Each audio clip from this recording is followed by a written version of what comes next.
Morning, and thank you very much for joining us. I am Yori Folari. I hope your weekend was fine. Just looking at the date today, we have the 22nd. That's 7 days neat to the 29th when the new president will be inaugurated and sworn in. Of course, you know I'm talking about the winner of the election in 2023, the APC candidate, Asiwaju Bola Ahmed Tinubu. In fact, let's talk a bit about him because where we do that, that's virtually what we do almost every day. Because even if we don't mention his name, if it is in the context of the impending transition, his name is going to be brought into it. Well, today my guest is the Right Honorable Jokotola Pelumi. Right Honorable Jokotola Pelumi was the Speaker in the Lagos State House of Assembly, the 5th Assembly, because that's how they number them. So this goes back to 2020. You're very welcome. Thank you so very much. Thanks Indeed. for having me. Our pleasure, as always. Now, of course, what can Nigerians expect? Now, you could ask that of many people, and simply from being party members, loyalists, supporters of APC, they would have their own, interpretation of what we can expect. But in your case, it's different. There's a personal knowledge.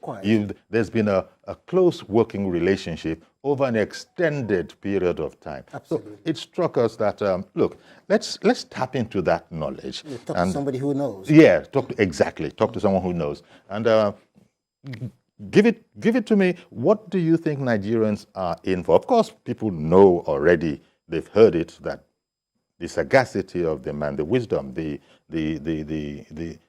fact that he's all those things. He's a strategist, right. And all of that. So what can we expect? Because people are hoping that it's going to be different in his time. Completely different. You're talking about, well, thanks for having me to start. Our pleasure. You're talking, Mr. Folari, you're talking about somebody. Yori, please. Yori, okay, we'll get personal now. You're talking about somebody who always takes the high road. And when I say the high road, I should use the kind of person who always takes the high road. Let me explain that to you. If we say we're going to do X, Y, Z, until we achieve that X, Y, Z, we will not relent. He is a result-oriented person. Tends to be relentless on an objective. Absolutely. And he brings to bear on whatever he does, he lays his hands on. And this is the orientation that he gave us, that once you get started, hey, mister, you're not going back. We get to the end of the story at the end of the day. And his education, what form? Sorry to interrupt you, yeah. But what you just said, this tenacity of purpose. Purpose, yes. And I don't know, maybe you could silence that thing. It's as messages are dropping, it's giving us horrors. Yeah. Maybe it should even be off or on airplane mode, something. But if you look at what happened in the course of his arriving at the victor's podium here, before then, look, lesser mortals would have given up when you look at all the things that were thrown in. Put it this way. Yeah, that were put in this way. The stumbling blocks. So it just occurred to me that, look, what you're saying, it came out even in the election where people were concerned, people were alarmed, but he seemed to be cool as ice. Said, don't worry. Not perturbed, the least perturbed human beings. He said, "I love fuck Kobale." That's right. That's exactly what he said. And he has always been that way inclined. You will find, that for an appreciable length of time, he has always indicated his intention to become the president of this country. That's right. Way back 20 years ago. And in all that time, he's been busy talking and working at it. I don't know if you read Farouk Perogi on last Saturday. Did you read what he said about all the stumbling blocks that were put in his way? In Ashaju's way? That he's the most vilified human being in politics. And despite all that, and at the risk of repeating myself, he said, he always takes the high road. If we're going to be a politician, let's do it on a grandiose basis. If we're going to be a council, I have the chance to be a council chairman, for example. They say, why council chairman? Why can't I go to the House of Assembly? That's right. Why House of Assembly? Why can't I go to the Senate? Okay, why Senate? I'm sick and tired of going to the Senate, Why don't I become the president of this country? That's his attitude towards issues and people. of politics. And he has deepened his politics to such an extent that built bridges across. And look, Yori, we're not here today. I'm not here today to praise anybody. I tell it as it is. Reality is not only persistent, it also carries with it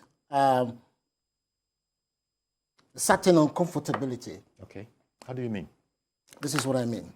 You said something about the stumbling blocks that were put in his way. That despite all that, the reality of the situation is he was aware that there are so many problems, trillions of them, 1,001 of them, and he's going into it headlong. Look at the power sector. Nigeria's power poverty. Look at, for the 99th time in this country, since 2015, the national grid is collapsed completely. What is the power value chain? The power value chain has continuously been weakened. I think that's just those three issues. He knows those things exist, and that's just one aspect of the economy, of the entire thing. And he's, look, I'm ready, willing, and able to do this thing. Give me a chance. No, they refused to. They kept putting building blocks and hurdles in his way. He scaled all of them, not effortlessly. So much. There was so much stress I would want to imagine. Although the man is unflappable, exactly. But still, people were apprehensive. That will he be able to undertake the rigorous campaign on the campaign trail? And he surmounted all of them because he was ready. He was willing. He out-campaigned everybody. Yeah. Nobody went as far and as deep as he did. Nobody. That is a fact. Not even a second close. That is a fact. Second. Yes. But perhaps the thing then is that how will all of this, as you said, you're not here to praising anybody. No. Neither are we really. But the man is the winner, so all eyes are on him. Correct. He's the winner of this election. But I wanted to ask, in what ways will I wanted to sort of bring the question what to expect of a Tinubu presidency into, because of all these qualities, what would be the benefit to the ordinary Nigerian who has been hearing these stories from their leaders time immemorial, as we say locally? Yeah. We've been hearing that this is going to become this, I'm going to do this. It seems to go with politicians. Do you think Asiwaju Bola Tinubu is going to be different? It's going to be different in the sense that it's a matter of orientation for him. And as I said earlier, he's a result-oriented person. His attitude towards issues and people are entirely different from anything you've ever known. And if somebody could say to me 20 years ago that, look, Joko, we're going to Asura, we're going to rule this country. And he set out at it, toiling morning, noon, and night, give it to him. He knows what he's talking about. And he went at it. But because you've heard it so many times, that's template mentality. To say you've heard that so many times, and for a reason, you may not, don't get tired of hearing it. It gets to a point in life when the right person, somebody who's well prepared, is stepping into the chair. That you cannot take away from him. He's not ready to compromise his position. He's not ready to abate any of his intentions. So the drive to make Nigeria better, it comes to him in a way that is natural. It's an innate thing, and that's what sets him apart from all the other people. So it's not an isolated thing that just came overnight to him. No, for an appreciable length of time, he's been thinking about it. He said, look, what can we do about this? What can we do about that? And he sets about surrounding himself with people who knows. Not even for an instant of time. He never did. Not even for an instant of time. Arrogate to himself that, I can do it alone. No. He puts people around him who knows in those different capacities, those different fields, what they're doing. And that's why he's different from those that you've heard. And he's not a lame dog. He won't sit down. He toils morning, noon, and night, and he takes care of issues by tapping into people. And I've heard the stories about him having an eye for bringing out the best in individuals, or identifying, people who knows how to do it. It's an effort, and he makes that effort, and he goes all the way in doing that. So that's why he is different. Have I answered your question? Well, yeah, partly. In the sense that until we see the man. Let's look at one or two issues, because this is coming from your knowledge of the man. You would have heard too when the former emir of Kano had said inter alia someplace that I actually don't envy the incoming president. No. And he was relating to the myriads of problems that Nigeria needs fixed. Succeeding presidents have done their best at it. We are where we are. One of the most visible things that he said he will engage with is this whole matter of removing subsidy on fuel. Now, everybody thinks it's not for nothing that former leaders have been kicking that particular can down the road. The road, yes. You know, they're shying away from it. Yes, that, well, let the next guy deal with it. Well, he even said before he came on that, you know, I don't know, you know, people can change their minds, but he did say it emphatically when he was speaking to the business community that it doesn't matter how badly we feel about it, we've got to do that. Do you think he's going to do it? Recall I said to you, and I keep repeating myself, you know, that this is somebody who always takes the high road. If we have to, okay, take this issue that you're talking about, removing the first subsidy, this government was going to do it, you know, they were going to do it in June and blah, blah, and they shied away from it. Because they were threatened by labor, threatened by public opinion. They missed the point, and that's why you wouldn't miss the point. Missing the point in the sense that he knows that if you do this, there will be a hue and cry about it. Plenty of people will kick against it, and at the end of the day, they'll make the noise, they'll feel the pain initially. When I say make the noise, I don't mean that derogatorily, you know, I mean with all due sense of due respect. And at the end of the day, they will live with it and move on. It's a pain that we have to endure. Because by the time the money is coming from first subsidy, which, by the way, is a scam. That's by the way. Okay, one second, please. Yes. Beg your pardon. The Dangote refinery that is being inaugurated open today. The president, you know, just about everybody who is anybody is expected. There you go. Those are the live pictures. So just to alert you that, you know, we'll be going over there as soon as the president arrives. But that doesn't affect our program at all. No. Yes. So the money, if the first subsidy is removed, which it has to, imagine the volume of funds that will be released into the economy. The volume of funds to be utilized for other things, capital projects, and not even requiring this time. Are you with me? For capital projects, which will alleviate the sufferings of the people. If that happens, and Ashwaji will make it happen because he's determined to do it. But all the negatives that comes with it, the pains and the that will come to it, and the price of petrol and blah blah that will go up naturally, it will happen. The pains will come, and they will go away. We'll learn to live with it, and then we'll move on. You'll find that the economy will be the better for it. That's my take on it. It will release so much money into the economy. Exactly. Yes. As you said, you know, we'll learn to live with it, but we didn't learn to live, for instance, with the currency change exercise, when they said to us, guys, for the betterment of the economy, for the betterment of the nation. What's a brilliant idea? This is what is going to have to happen. Yeah. People, you saw the way people behaved, indicating that they don't want this at all. Not entirely so. Okay. I beg to differ, you know. There were 1,001 people in Nigeria who appreciated the value of that currency redesign. And they know the ups of it, they know the downs of it, they know how brilliant an idea it is. Okay. But there's few people, because they were affected by the suddenness of that program and the untimely nature of it, coming close to an election. What made that noise loud? And also the fact that CBN that initiated it wasn't actually prepared and could not deliver. Even the banks were not exactly. They were not prepared. It was a brilliant idea. You know, it was a wrong timing. It came at the wrong time. That's why the noise was so much. And so people thought it was. If you kept your head, people thought it had an ulterior motive, as you know. I still don't. Even Ashwaji himself. Motive. Oh yes, ulterior motive. Yeah. Even Ashwaji himself said so in so many ways. Okay, this is yet another stumbling block. Yeah, you know. We'll surmount it. No. We will surmount it. We will surmount it. Oh yes, and then he proceeded to do so. Oh yes. So as he is much loved, of course, you know, for a politician, there will be those who are also of the other persuasion. I imagine they will take this in their stride, but it is something of a hot one to pull out of a hot chestnut to pull out of the fire, isn't it? One thing is going to cushion the thinking about it. Okay. And that is the fact that for so long, the rot has set in so deep for so long in the oil subsector.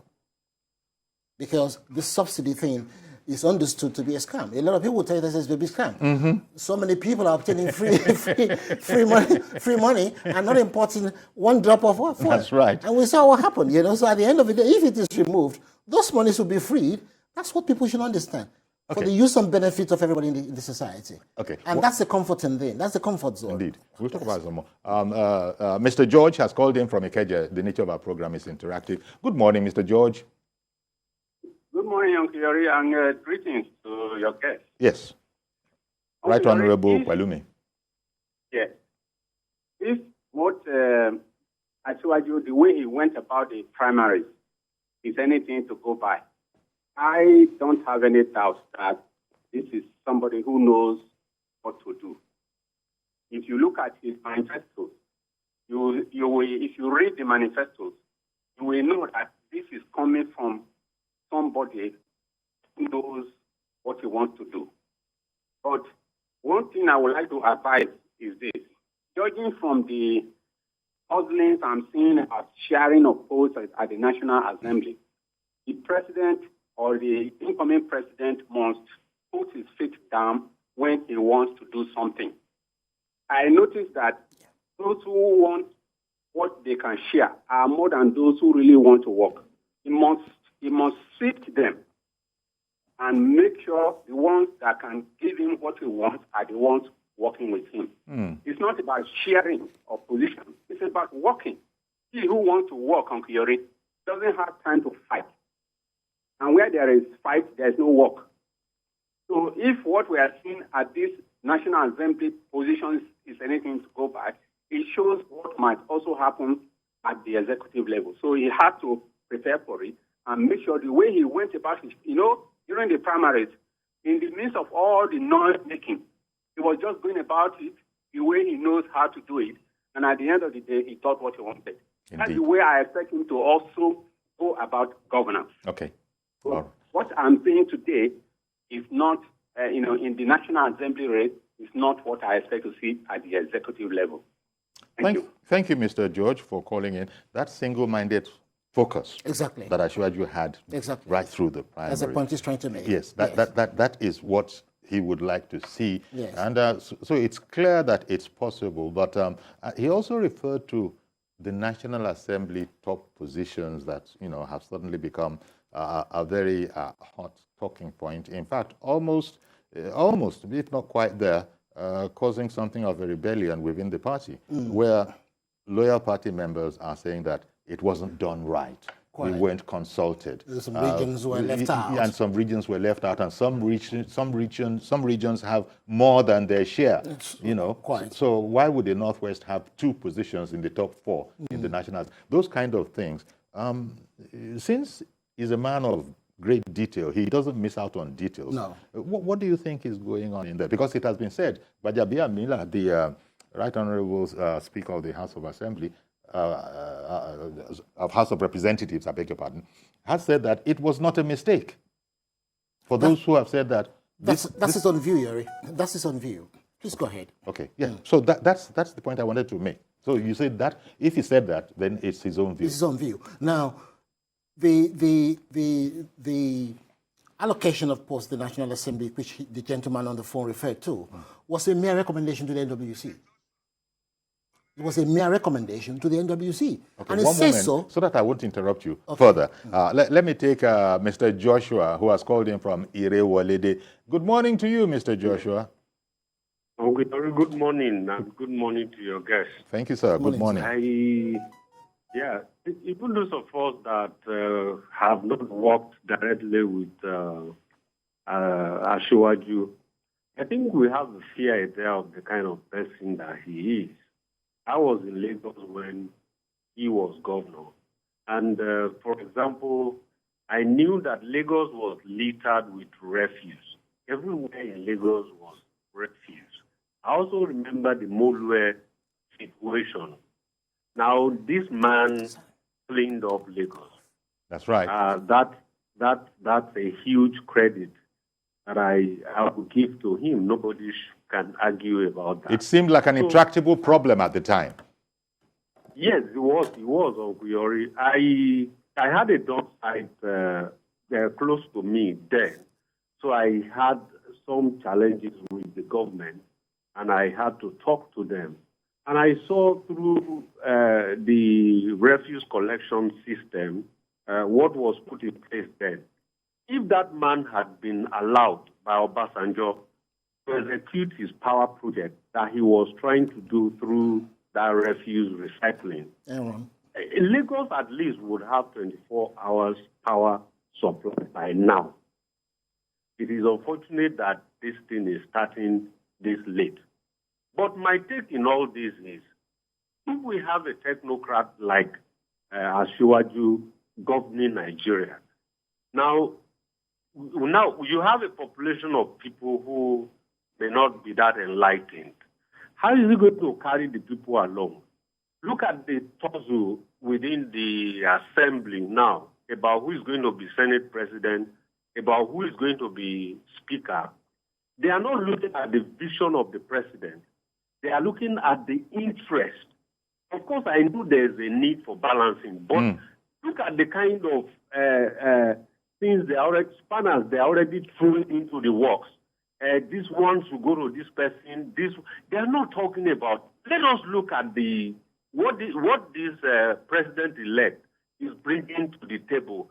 Who is best suited to achieve or to actualize this program? That's not the issue. They're just looking at, okay, somebody is bringing about a woman now. A woman should be brought in, even if there's no woman anywhere, manufacture the woman. So they will put everything on the neck of one man, and we will have a lot of problems. Finally, sir, I want to say this from my heart. This president, the outgoing president, I want to plead with them.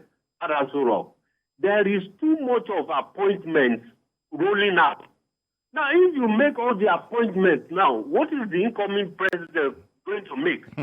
Appointment, sign me this, sign me that. Yeah, it is not a plot to actually make things difficult for this man. And we have just 7 days to go. Let us come together to walk this nation through. Thanks, sir. Thank you very much for calling in.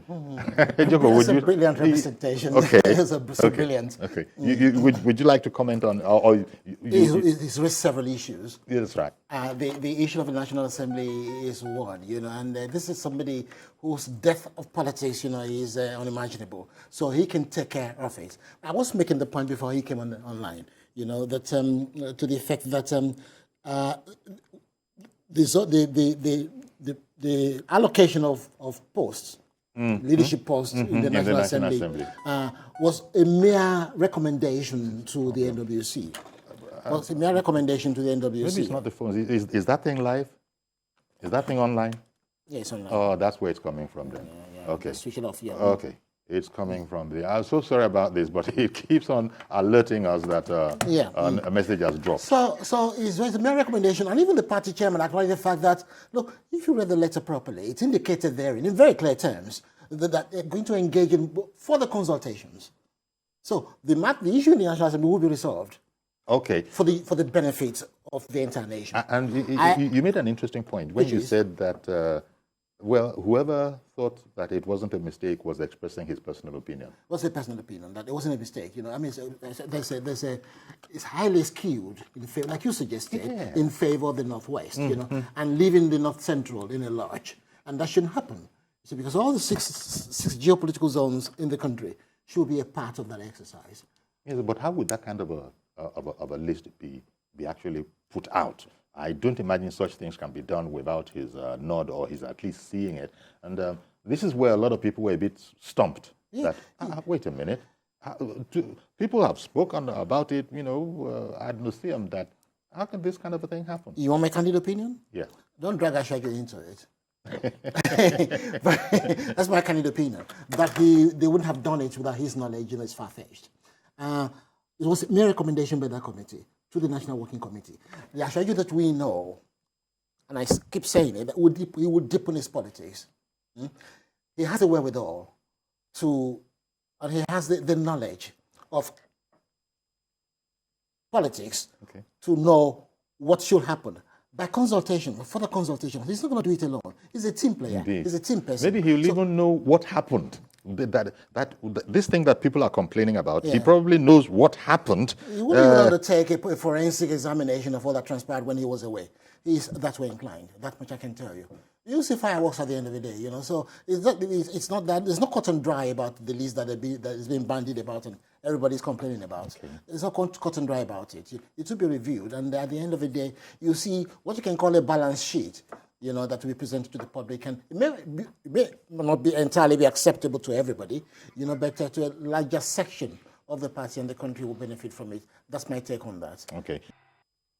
Okay, welcome back, and my guest is the Right Honorable Jokotola Pelumi, a former Speaker of the Lagos State House of Assembly, in fact, the 5th Assembly, which goes back to 2020, a very close associate of not just Asiwaju Bola Ahmed Tinubu, but also top-notchers in the APC there. So we're sort of leaning on his expertise, his knowledge, his closeness to say, what can Nigerians expect of a Tinubu presidency? And so far, he said, generally, he's a man of his word, and if he says it, you can go to the bank with it.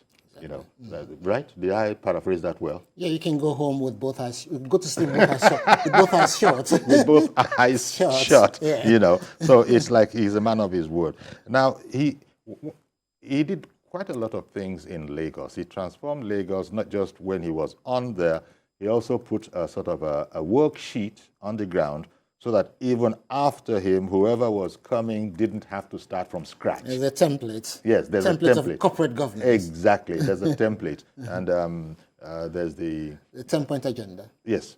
Now, the thing is, he did great things in Lagos. Everybody has commented as much, and I've commended him for it. People have even come from some of the countries around us to study things like the BRT, for example. Exactly. How do you guys have it? We want to have it too. Let's see how it's working and all of that and all of that. And it was used, you know, copiously during the campaign. That, in terms of track record, he's done this. And people used to say, that is from the opposition, would say, but Nigeria is not Lagos, you know. So what would you say to that? Because we're looking at what to expect, and a lot of us would take the Lagos model, say that, look, if this is how he saw Lagos, which was where his legal authority was limited at the time, he did his damnedest for Lagos. He's now, can people look forward to those kind of, radical, radical in a good way, radical ideas up and down the land? Because, as you know, capabilities will differ. Financial capabilities will differ from place to place. From region to region. Yeah, I quite accept that. You can expect that to happen. You know, I used to say that if you put Asiwaju in the chair, you know, expect fireworks. You know, fireworks in so many areas, subsectors of the economy. Like you said, and at the risk of repeating what you said, he has done it in the past. You know, if you take the power sector, for example, you know, if Obasanjo had allowed Asiwaju to undertake and complete their own projects, you know, we'll have electricity all over the place. This situation whereby for the 99th time since 2015, the national grid has collapsed, it wouldn't happen. Now, to not be able to replicate, Lagos is a mini Nigeria. And that may sound like a cliche, but it's very because true. People used to say that a lot. And when you say a mini Nigeria, you're talking about the complexity of the problems that have to be addressed with surgical precision, that kind of a thing? Yeah. In a country, let me put it this way, in a country bristling with such bewildering diversity, you may begin to think that will it be possible for him to undertake that throughout the country. There's a template. Apply the template point for point, region for region as you go along, but at the risk of being compromised because of different variables and different communities, you know, that will always happen. But if you were to judiciously implement what Asiwaju put on ground in Lagos State, you know, and which successive governors in Lagos State had effectuated, you find that it can happen. It's a matter of the depth of politics and the wherewithal to do it. That's all it takes, is a wherewithal to do it. And he always says, look, if you want it to happen, deepen your politics. Deepen your politics and curry the favors and the friendship and the fellowship of everybody who's involved. Maybe not everybody who will partake in the benefits of that effort or that policy, you know, but at least the ones who knows that this will make things happen for them. When you curry the favor and put them, all of them in a basket, you know, they say the sky is the limit. You know, the sky is no longer the limit. You know, you can go beyond the sky to get to the point that you aspire to get to. So, because the economy is bad now, people will say, you know, but it is bad now, and it's the badness is rising. But it doesn't have to be a future. Indeed. It doesn't have to be a future. Indeed. We're on a macroeconomy, you know, single income economy, oil economy, and we keep saying, let us diversify, let us diversify. It doesn't end there. Diversify with, you have the kind of orientation where we have to do the diversification. And that is what we have to continue to search for, the depth of politics and the wherewithal to be able to undertake that diversification. Because opportunities abound. There's so many opportunities, so many ways by which you can get from point A to point Z. There are 26 characters in the English alphabet. From 1 to 24, 1 to 26, you should be able to find an answer in there. Right. That's Ashwaju's attitude. And that's what he's always told us. 26 characters. Let's look at the other aspect of the man. As busy as he's going to be locally, I mean domestically, any president, and Ashwaju will not be an exception, has to have a foreign policy face. So I'm really now going into the area of speculation. What would you, knowing him, what would you expect his foreign policy to be like? Of course, he's going to have a Minister of Foreign Affairs, exactly. But he'll be working to an idea, a program, a plan by Ashwaju. Kamala Harris was, you know, in a couple of countries the other day trying to sell to Africa. She was in Ghana. She was in Ghana. Yeah. The whole way of life, the alternative way of life they have over there. I think she was trying to see if she could sell that to some people. She didn't come to Nigeria. No. I'm happy about that. Oh, deliberately? Yes. Maybe yeah, for very obvious reasons. Maybe even deliberately. It is deliberate. So this whole new wave of attitude that the Americans, even the British, even the West are generally trying to push down our throats. Push down our throats. Yeah. Yeah, I like it. You're taking the words out of my mouth, but I accept them. I didn't want to go. So what is Ashwaju's attitude to those kind of... Stoic. Ashwaju is a stoic person. You know, he's, let me put it this way. He has what you can call official development assistance in his pocket. And when I say official development assistance, those who knows. His connections all over the world it's unquantifiable in any terms. It's unquantifiable. He's going to use that, bring that to bear upon upon his attitude to foreign policy issues. And like you said, there are eggheads in the foreign ministry which can tap on. The other point, you know, which you should take note of is that he's highly steeped in corporate governance, and being steeped in that direction opens a window, a very wide window for him to undertake consultations from people who should know and advise him properly. Okay. The man then sits down overnight and undertakes a careful scrutiny of all that has been put before him. Whatever the issues are, foreign issues, domestic, whatever, you know. But we're talking about foreign issues now. Yeah. He doesn't know it all. He knows them very well. He was a part of them. He's been cahooting with them for an appreciable length of time. So he knows how to handle them. So it's a matter of orientation, and he has the wherewithal and the orientation to do it. Indeed. I would imagine that myself. But then look at how popular Barack Obama was. Probably still is. But at the end of the day, Barack Obama, but for the fact that he's an American, you look at him as a black man, what he allowed in terms of the alternative lifestyle, nobody would have thought he would go there just by looking at him. Exactly. Just by looking at him. Yeah, and I know you shouldn't judge your book by its covers and all of that. No. But it was surprising that at the end of the day, he had to come around. He was just being politically right. Just being politically correct. Yes, just being politically But it correct. had the force of law. To the force of law to do, what to do it, to militate against it? The policies that he didn't stand up against, okay. Now have the force of law. A man can marry a man, a woman can marry a woman. In different jurisdictions in the United States, there are 50 states, mind you. Not all the states, have the law to back up that. And like you said, will you imagine an African man, accepting that kind of you can't sell that to us. You can't shove it down our throat. It's not going to happen. We'll never let it happen. So, but it's a changing world. It's a changing world. Changing world. And you find people. First of all, when you see how they're going on about it in the West, you think it's a joke that you should laugh at. But then you look at them and you see that no, they're being dead serious. It's not a joke. Serious These about people are very, very serious about these notions that the African just can't fathom or interpret or even understand. Exactly. You won't take it in. You begin to wonder, they are serious about it, but not all of them are serious about it. But Asiwaju Tinubu is not a man who is about to say, okay, in the interest of them, let's look at that. Will Asiwaju entertain LGBTQ? Yeah. It's the last thing that will happen. That's the last thing that will happen. You know what I mean? It's not part of our orientation. It isn't. It is not part of our background. It is not part of our education. And when all those three variables are integrated, you do the right thing. Your background, your education, formal or informal, your exposure, integrate all three. You do the right thing.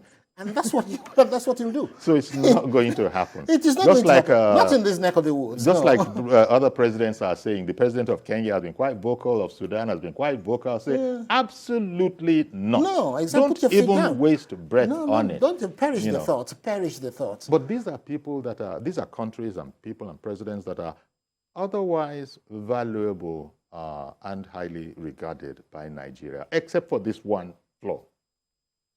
So might that complicate matters, for instance? That, look, generally we value, the fellowship of fellow world leaders around the world. But if England is saying it's okay, America is saying it's okay, all these other important places are saying it's okay, and they have to deal with us, and might try to use that as something of a trump card. To deal with us? No. You see, we have a pride of place in the Committee of Nations, speaking about Nigeria generally. And the quality of his leadership over the years, you may say it's not been entirely, comfortable, but there have been quality men have led this country. But there are so many issues to grapple with that makes it near impossible for them to meet the yearnings of the people.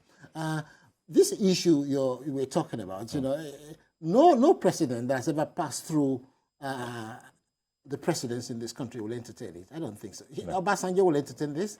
This is the last thing that will happen. A Yar'Adua, staunch Muslim, will he entertain it? Or a Goodluck Jonathan will entertain it? I doubt it. So no, and I'm not even sure who you can say is a socialite, as it were. As he won't go there. He wouldn't go there. Doesn't perish the thoughts. Perish the thoughts. It just wouldn't happen. Fit. So if they want to use it as a leverage on us, that is not even going to happen because Nigeria is, like I said, sprawling, bristling with such bewildering diversities, and has great potentials in the Committee of for itself and in the Committee of Nations. They won't even think about it because a problem in Nigeria will reverberate throughout the entire West African coast, And once that happens, it begins to percolate into Central Africa and South Africa and all that, They don't want that to happen, so they wouldn't want to deal with Nigeria. This is the last thing that they'll think about. I'm open to the view, though. I'm open to the view that they make an attempt to hand twist us, but he can hold his own. I'm sure he can hold his own. Okay, let's quickly just talk about something else. It's been on every Nigerian's mind, every Nigerian president's mind for quite a long while, the fight against corruption. President Buhari, he promised us. So very briefly, because we've almost run out of time, what do you think his attitude is going to be towards that fight? Because Nigerians are complaining that President Muhammadu Buhari, much as he has done, has not done enough for them. They said corruption is going to fight back when he started out. Corruption is on the rise. It is rising year in, year out, decade in, decade out. But it doesn't have to be a future. It doesn't have to be. It doesn't have to be our future.